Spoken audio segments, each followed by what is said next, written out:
Bonjour à tous, d'où vient le développement personnel? J'ai mené ma petite enquête et je vais vous livrer les quelques résultats que j'ai pu trouver. Alors, le développement personnel, alors bien sûr, on peut penser aux philosophes grecs, la connaissance de soi, la sagesse, c'est une forme de développement personnel, bien sûr.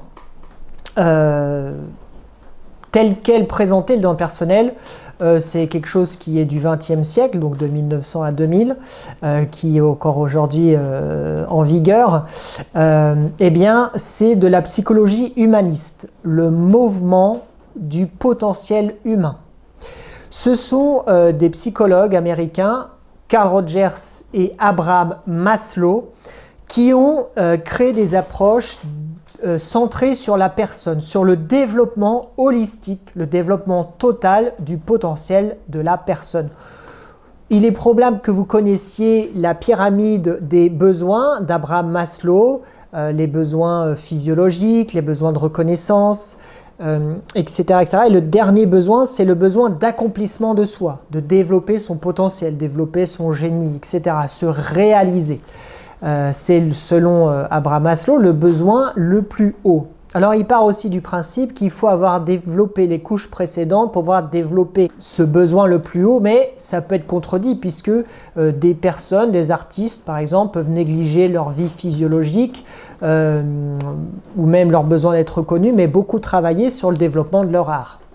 Donc ce n'est pas aussi mathématique que cela. En tout cas, ces deux grandes figures du développement personnel, Carl Rogers est moins connu, il est plus connu dans le milieu de la psychothérapie que dans le milieu du développement personnel. Il cite souvent des études de neurosciences et notamment des études de psychologie positive. Donc là, c'est Martin Seligman, la psychologie du bonheur, qui s'intéresse, donc là aussi comme Carl Rogers et Abraham Maslow, aux gens qui vont bien.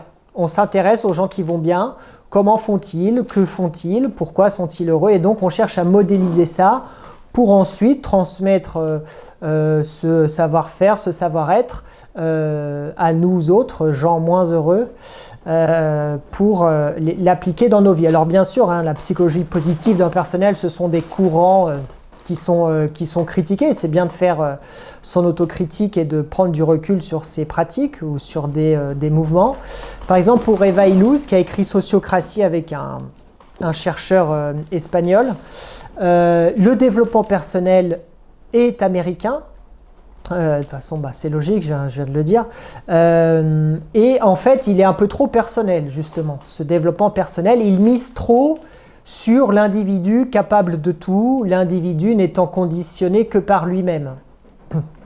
Ils pensent, ils disent, et je pense que ce n'est pas tout à fait faux, mais qu'il y a une négligence des conditions environnementales, sociales, politiques, justement dans le développement du potentiel humain. Pareil, ils défendent l'idée, et je suis un peu d'accord avec eux, que c'est un peu trop individualiste. Moi, je me connais, moi, je me développe. Et on peut devenir trop centré sur soi. Moi, mon bonheur, et moi encore. Donc, un développement du narcissisme, un développement de l'obsession de soi, parce qu'on peut être obsédé par soi-même, et du coup, au détriment de la conscience de notre environnement social et quelque part de notre responsabilité, je parle en tant qu'adulte, dans cette société. Quelle est notre part de responsabilité dans ce fameux vivre ensemble? Et c'est un reproche qui est fait au développement personnel, du coup par Eva Illouz, qui se tient pas mal. J'ai fait quelques séminaires de développement personnel et c'est vrai qu'en général, on ne parle pas d'écologie par exemple. Alors, ce n'est pas le sujet du séminaire, mais effectivement, avec cette obsession de développement de soi, eh bien, il est peut-être dommage de négliger notre impact écologique, notre impact social. Alors, d'autres facteurs, on va dire, de naissance de ce fameux développement personnel, c'est l'Institut Esalen et l'école de Palo Alto, où là, il y a un peu une rupture avec la psychanalyse, le behaviorisme aussi, le comportementalisme, donc observer surtout les actes de l'individu et l'effet de l'environnement sur l'individu, qui deviendra après la thérapie cognitive et comportementale. Mais l'Institut Esalen, l'école de Palo Alto, tout ça, l'expérience du corps et des émotions est aussi centrale que la pensée, le passé, etc., etc. Donc il y a toute une contre-culture dans les années 60 qui se développe aux États-Unis avec cette émergence des thérapies comme le rebirth, le souffle. Alors aujourd'hui on entend beaucoup parler du breathwork. Alors je ne connais pas le breathwork, mais c'est certainement très voisin du rebirth. Voilà, donc tout un tas de thérapies comme ça, de méthodes qui sortent. Voilà. Et donc ça va avec cette philosophie de développer son potentiel dans l'ensemble, ses émotions, ses relations, ses sensations, son potentiel, sa créativité. Voilà. C'est tout cet ensemble. Alors parlons un peu de la psychologie positive. Donc Martin Seligman, c'est un grand fer de lance de la psychologie positive, et donc dans ses recherches, il remarque que sur des patients atteints de maladies quand même pas petites, eh bien que leur degré de souffrance n'est pas tellement lié à leur état de santé objectif, on va dire les constantes biologiques, mais à leur façon de percevoir leur maladie, au discours intérieur qu'ils entretiennent à propos de leur maladie. Et donc ça va développer toute une série de thèses sur des exercices pour voir est-ce que des exercices par exemple comme la gratitude, par exemple écrire un journal de gratitude tous les soirs, remercier pour les moments de la journée que l'on a appréciés, sachant qu'on peut mettre des moments éprouvants, on peut avoir de la gratitude pour des moments éprouvants qui nous obligent à nous dépasser. Eh bien on constate que les gens qui font régulièrement ça gagnent quelques points de bonheur. Il y a un autre concept de la psychologie positive qui est important, c'est l'habituation hédonique. C'est-à-dire des choses qui nous font plaisir quand ça devient trop souvent, trop régulier, trop normal, eh bien le niveau de plaisir descend. Ça ne nous procure plus autant de plaisir qu'avant. Oui, voilà. Alors il y a Barbara Fredrickson qui est aussi une grande fer de lance de la psychologie positive, qui effectivement parle d'habituation hédonique, mais il y a aussi une forme de plaisir de bonheur qui serait plus durable, qui serait moins sur des pics de dopamine, de plaisir, comme manger un bon gâteau, mais c'est un bonheur plus lent, plus diffus, comme le fait de se réaliser soi-même, par exemple d'écrire un livre, quelque chose qui nous tient à cœur. Cette même personne a travaillé beaucoup sur l'effet des émotions sur le corps.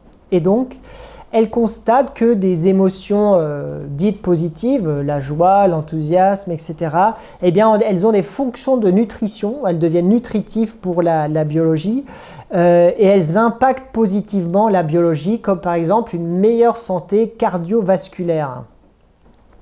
Elle parle aussi effectivement que l'état du corps influence sur les émotions. Bon, de toute façon, c'est hyper logique. Si quand on n'a pas beaucoup dormi, en général, on est plus irritable. C'est pas dur à comprendre. On n'a pas besoin toujours d'études scientifiques pour se connaître soi-même et être heureux.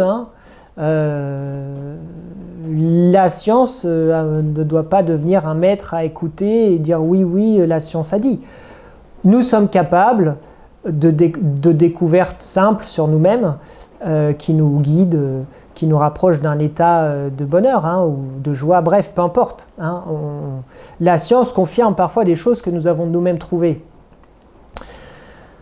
Néanmoins, c'est intéressant d'avoir des données scientifiques basées sur la méthode scientifique. Alors, je ne sais plus où j'en étais, moi. Une autre source du développement personnel contemporain, je dirais, eh bien, c'est la philosophie du succès américaine.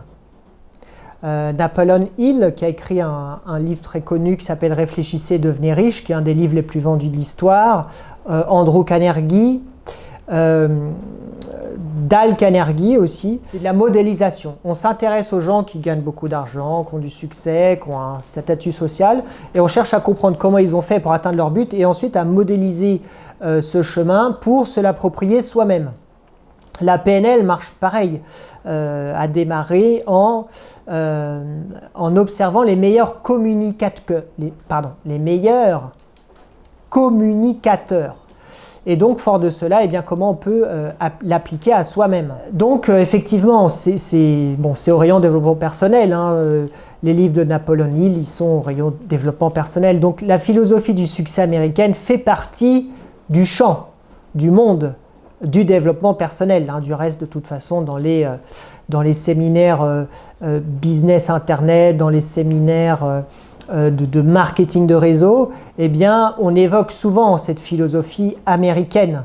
Hein, du reste, enfin pas toutes, mais en tout cas beaucoup d'idées de développement business, tout ça, ça vient d'Amérique. Tout ça, ça vient d'Amérique. Alors maintenant que je vous ai partagé mon petit parcours d'analyse d'où venait le développement personnel, c'est bien de s'y intéresser. Comment je positionne ma pratique de coach certifié, hein, j'ai une formation. Alors, j'ai vu qu'il y a des formations à 30 € sur Internet pour être coach en développement personnel. Donc coach, effectivement, c'est un terme qui n'est pas protégé. Ce n'est pas une formation médicale ni universitaire, donc il y a forcément un peu de tout. Bien, bon, c'est une nouvelle profession. Hein. Si cette profession existe, c'est qu'il y a une demande aussi. Une demande d'accompagnement, une demande d'accompagnement à l'atteinte des objectifs. Bon.